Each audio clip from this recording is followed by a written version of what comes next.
We're clinging to the idea that success is a simple function of individual merit, and the world in which we grew up and the rules we choose to write as a society don't matter at all. Welcome to another episode of Book Club. Today we're going to be exploring this book by Malcolm Gladwell called The Story of Success. This video has three parts. Firstly, I'm going to be talking about why I enjoy this book. And secondly, I will list some of the main arguments that the author Gladwell introduced in this book. And thirdly, we're going to be talking about the lessons that we can learn from this book. So Outliners seeks to explore what makes people success, wealthy and smart.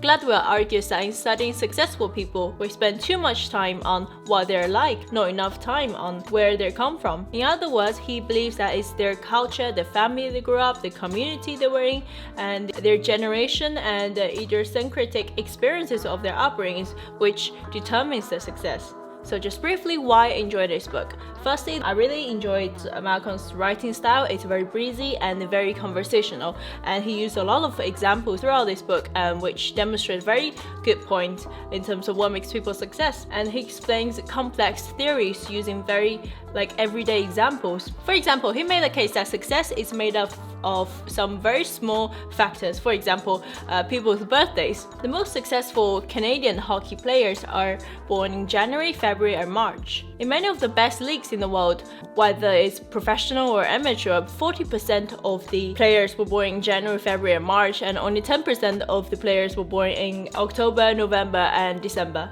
And it's a profoundly strange pattern with a simple explanation. Well, what is this explanation? Simply because the cut-off date of age-class hockey in Canada is on the 1st of January, and so the children were born in the first 3 months of the year are just a little bit older and physically bigger and stronger than their peers. These older children are funneled into all-star teams and offer the best and the most intense trainings, and by the time they're teenagers, their random initial advantage has turned into a real one. Here's a very interesting quote. It says, "It is those who are successful, in other words, who are most likely to be given the kinds of special opportunities that lead to further success. It's the rich who gets the biggest tax breaks. It's the best students who get the best teaching and most attention. And it's the biggest, the 9 and 10-year-old who gets the most of the coaching and practice. Success is a result of what the sociologists would like to call accumulative advantages." In addition to that, environment also plays a huge role. Gladwell compares the lives of two geniuses. It's a physicist called Robert Oppenheimer and a little well-known man called Christopher Langan. Both were tested and found to have very high IQ. Imagine the average human being like you and me would have IQ above 100. Einstein has IQ of 150, and Langan, this very considered to be very genius guy, has an IQ of 195. But Gladwell argues that Oppenheimer had a huge advantage of being raised in a wealthy, educated family, while Langan was born in a poor and broken family. The former went to Harvard and Cambridge and helped to develop nuclear power, whereas Langan had a poor grades in school and never finished college and makes money on competing TV shows. So you can see there is a drastic difference in terms of how their upbringing impacts on their future life. Then there is a factor of opportunity in shaping success. Why was Bill Gates so successful?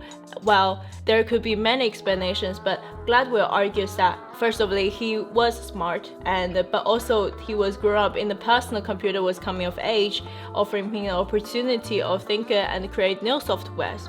And there is a very nicely quote on the book. It says, "The lesson here is very simple, but it's striking how often it's overlooked. We're so caught in the myth of the best and the brightest and self-made that we think outliers spring naturally from the earth.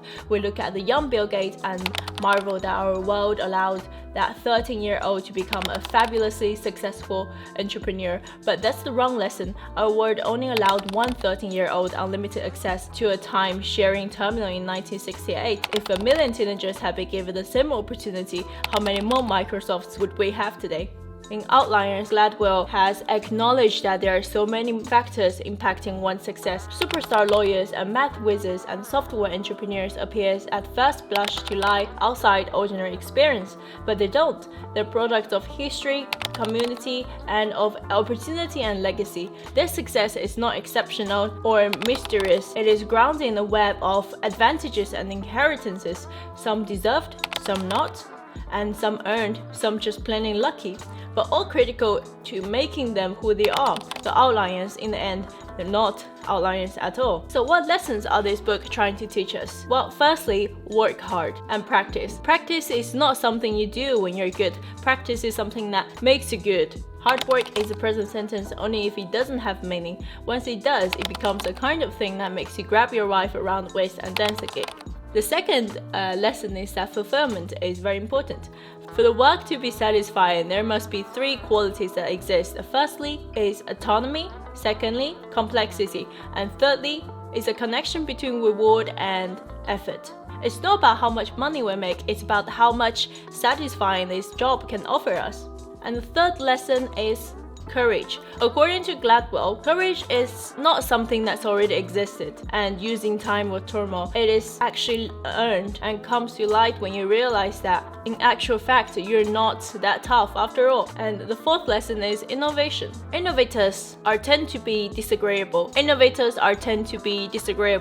doesn't mean that you have to be obnoxious. It simply means that you have to be willing to dive into the social risk and do something that others are afraid of, and stop seeking approvals from other people. In conclusion, I think it's a very good read for anyone who's interested in success and anyone who is interested in sociology. Thank you very much for watching, and if you'd like to stick around, please follow my social media, for example my Instagram here, and also if you'd like to subscribe to my newsletter, I have a link down below. So see you in the next one. Bye.